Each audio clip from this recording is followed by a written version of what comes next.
L'Oryctérope est le dernier survivant d'un ordre étrange et primitif d'ongulés. Il aurait pu survivre en évoluant différemment des sabots, mais plutôt en développant de puissantes griffes. Étonnamment, ses plus proches parents vivants sont les éléphants.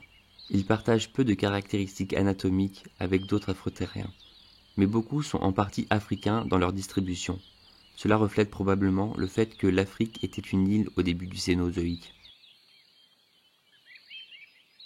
Les musaraignes à trompe sont un autre membre inattendu des afrothériens, plus proches des éléphants que des musaraignes. Autrefois considérées comme appartenant aux insectivores, cette classification est aujourd'hui considérée comme obsolète et polyphynétique, c'est-à-dire qu'ils regroupent des êtres qui n'ont pas vraiment de lien entre eux. Ceci est basé sur des études moléculaires qui montrent des similitudes avec les ongulés primitifs.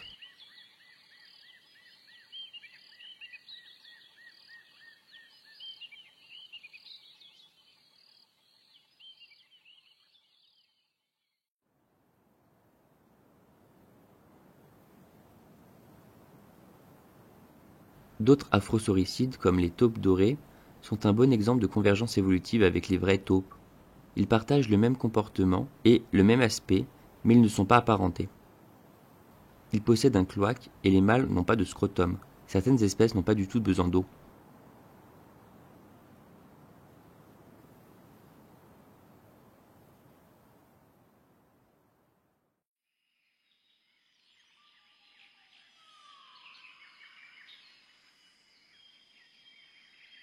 Les tenrecs sont un autre résultat de l'évolution convergente avec les hérissons, mais ils ont une température corporelle basse, suffisamment pour qu'ils n'aient pas besoin d'un scrotum pour refroidir leur sperme, comme le font la plupart des autres mammifères.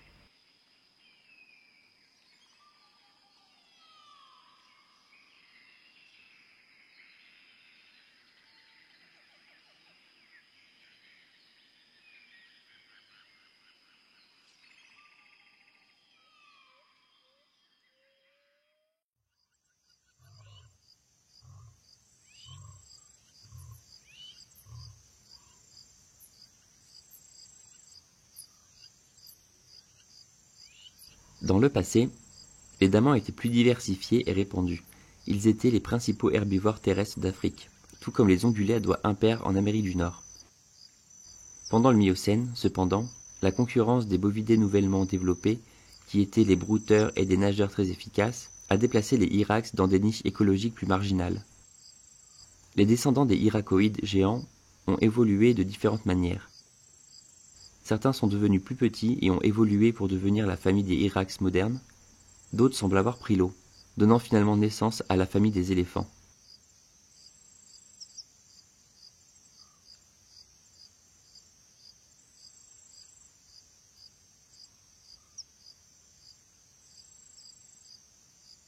Bon, je pense que vous avez peut-être deviné que l'Arsinoitherium est un autre résultat de l'évolution convergente avec les rhinocéros modernes, avec sa paire d'énormes cornes au-dessus du nez.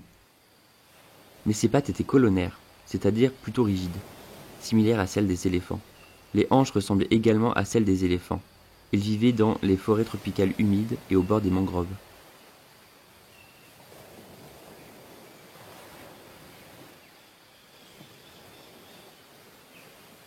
Les desmostyliens, avec les siréniens et les proboscidiens, ont traditionnellement été attribués aux Tethiteria, un groupe nommé d'après le paléocéan Tethys, autour duquel ils ont évolué à l'origine. Leur forme dentaire et leur squelette suggèrent que les desmostyliens étaient des herbivores aquatiques dépendant des habitats littoraux. L'analyse de leur structure osseuse a révélé qu'ils étaient entièrement aquatiques, comme les siréniens et les cétacés. Leurs membres étaient incapables de supporter leur propre poids sur Terre. Cependant, on pense qu'ils ont été dépassés écologiquement par les siréniens. Des études sur Desmostylus montrent que les premiers préféraient les zones à moins de 30 mètres de profondeur, tandis que Palaeoparadoxia vivait dans les eaux du large.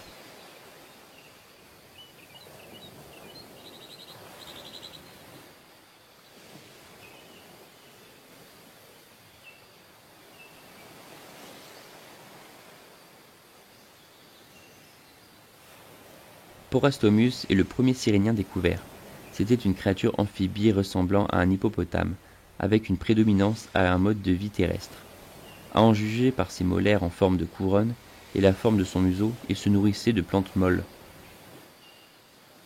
Pezosirène est un autre sirénien basal.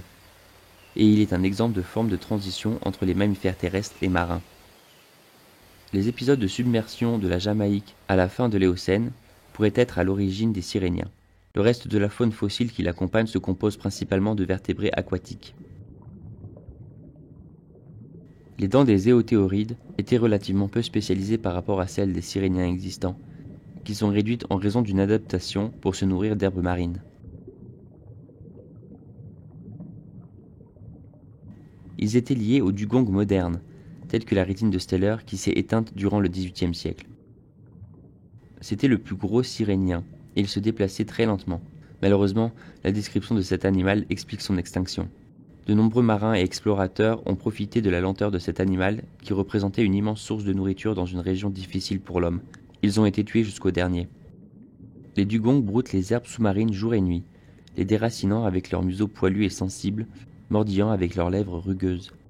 Ces mammifères peuvent rester sous l'eau pendant 6 minutes avant de faire surface, et ils passent une grande partie de leur temps seuls ou en couple. Leur population diminue rapidement à cause de l'activité humaine de plus en plus envahissante. Les lamantins passent environ 50% de la journée à dormir immergés, faisant régulièrement surface pour respirer à des intervalles de 20 minutes. Ils sont capables de comprendre leurs reflets dans un miroir et montrent des signes d'apprentissage associatif complexes. Ils ont également une bonne mémoire à long terme.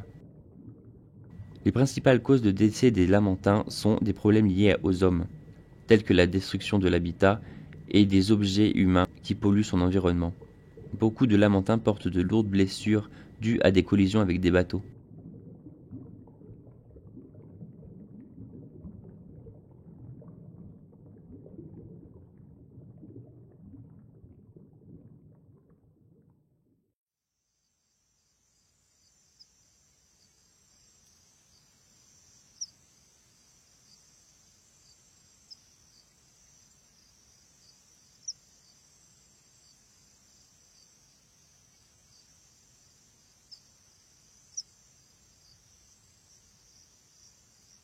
Le Moeritherium n'avait pas de trompe comme celle des éléphants. Il peut avoir une large lèvre supérieure flexible, comme celle du tapir pour saisir les végétations aquatiques. On ne pense pas qu'il soit un ancêtre direct des éléphants modernes. C'était une branche de Proboscidien qui s'est éteinte, ne laissant aucune descendance.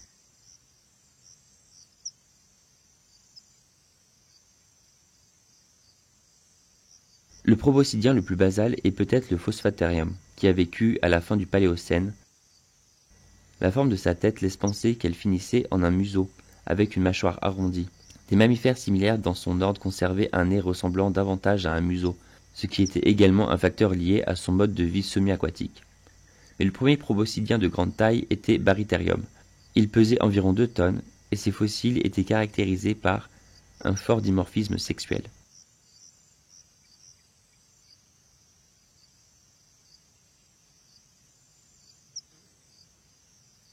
Deinotherium fait partie d'une branche évolutive qui s'est éteinte sans descendance. La façon dont il utilisait ses curieuses défenses a fait l'objet de nombreux débats. Il peut les avoir utilisées pour déraciner des parties de plantes souterraines comme les racines ou les tubercules, et arracher des branches pour les casser et atteindre des feuilles, ou arracher l'écorce molle des troncs d'arbres. Cet animal fait partie des plus grands mammifères terrestres qui ont existé.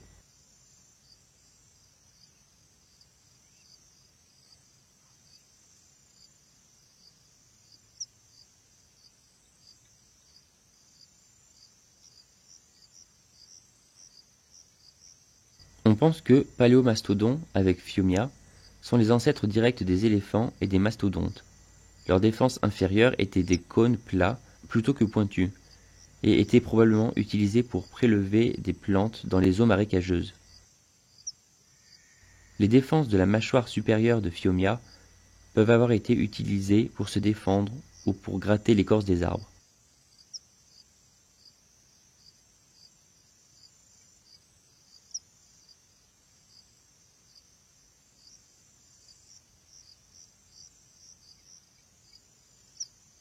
Sur la base des caractéristiques des sites osseux des mastodontes, on peut déduire que le groupe social des mastodontes se composait de femelles adultes et de jeunes, vivant en groupes liés appelés troupeaux mixtes. Les mâles abandonnaient les troupeaux mixtes une fois arrivés à maturité et vivaient soit seuls, soit en groupe de mâles.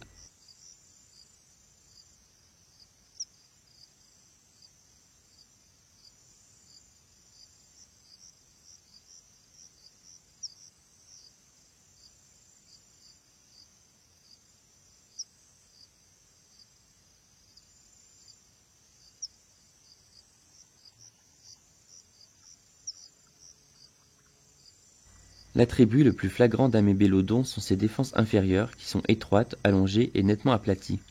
On a longtemps supposé que ces défenses inférieures étaient en fait utilisées comme pelle par l'animal pour s'alimenter, vraisemblablement pour déterrer des plantes aquatiques.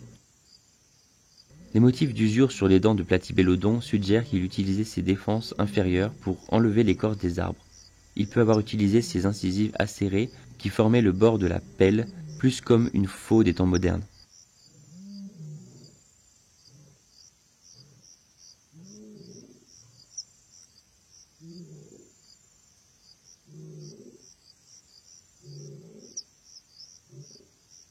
Les gomphothères différaient des éléphants par la structure de leurs dents, en particulier la surface de mastication sur les molaires.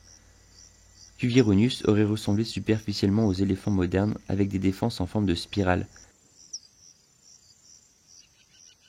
Ces animaux étaient répandus en Amérique du Nord, colonisant le continent par le détroit de Bering. L'évolution des plantes pourrait avoir été l'un des facteurs ayant contribué à la disparition des gomphothères américains à la fin du Pléistocène, les graminées devenant plus envahissantes.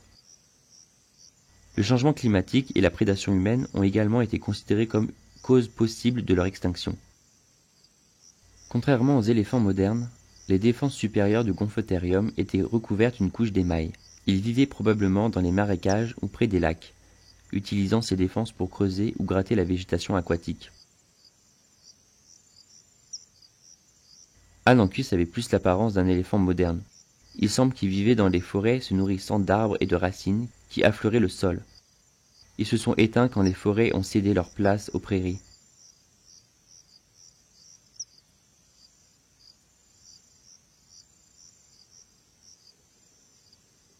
Dans le passé, les stégodontes étaient considérés comme les ancêtres des vrais éléphants et mammouths, mais on pense actuellement qu'ils n'ont pas de descendants modernes.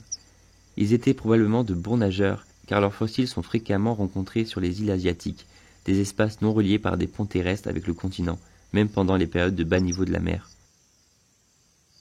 Une tendance évolutive générale chez les grands mammifères sur les îles est le nanisme insulaire. Stégodon florensis est une espèce éteinte de stégodon endémique de l'île de Florès, et un exemple de nanisme insulaire. Ce nanisme est la conséquence d'un accès à la nourriture moins abondante que sur le continent. On pense également que le stégodon nain était la principale proie du dragon de Komodo, déjà existant avant que les humains modernes introduisent ce qui est devenu leur principale proie moderne dans son aire de répartition, le cerf rusa et le buffle d'eau.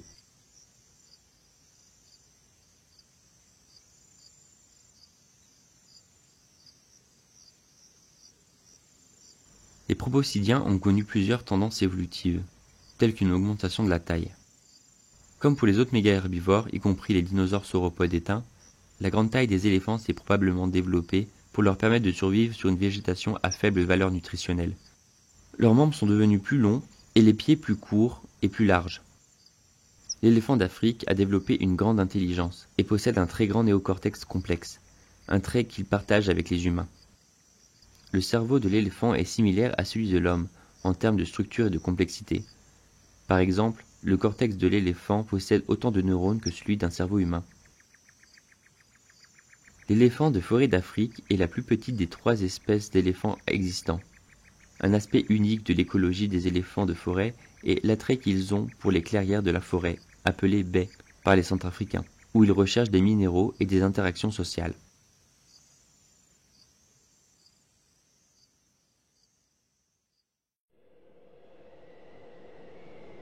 Le Pléistocène a vu l'arrivée du Paléoloxodon namadicus, l'un des plus grands mammifères terrestres de tous les temps. Il a été affirmé qu'une population de Paléoloxodons, d'espèces indéterminées, a survécu dans le nord de la Chine jusqu'à il y a 3000 ans. Mais ces éléphants étaient plus probablement des éléphants d'Asie.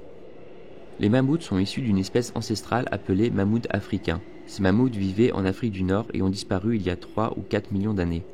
Les descendants de ces mammouths, le mammouth du Sud, se sont développés vers le nord et ont finalement couvert la majeure partie de l'Eurasie. À son tour, cette espèce a été remplacée par le mammouth des steppes, qui a évolué dans le nord de l'Asie.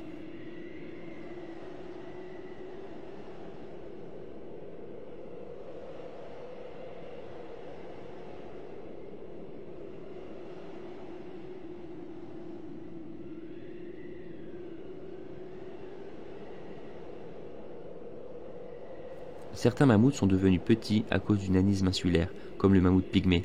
Les ponts terrestres étaient autrefois supposés avoir relié les îles anglo-normandes au continent, car on suppose que les mammouths ne savaient pas nager.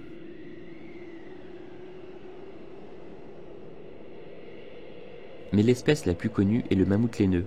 Aussi massif soit-il, il figurait au menu des premiers humains, qui convoitaient ces bêtes pour leur fourrure chaude, leur viande savoureuse, ainsi que leurs ossements qu'ils brûlaient pour se chauffer ou utilisaient comme armature pour leurs huttes.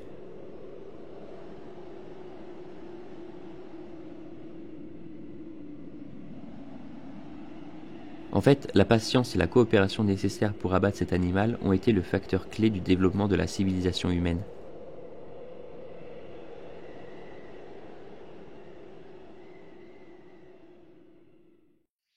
Aujourd'hui, son plus proche parent vivant, l'éléphant d'Asie, est une espèce en voie de disparition. La plupart d'entre eux sont en captivité, gardés dans des zones de confinement et utilisés pour des activités humaines.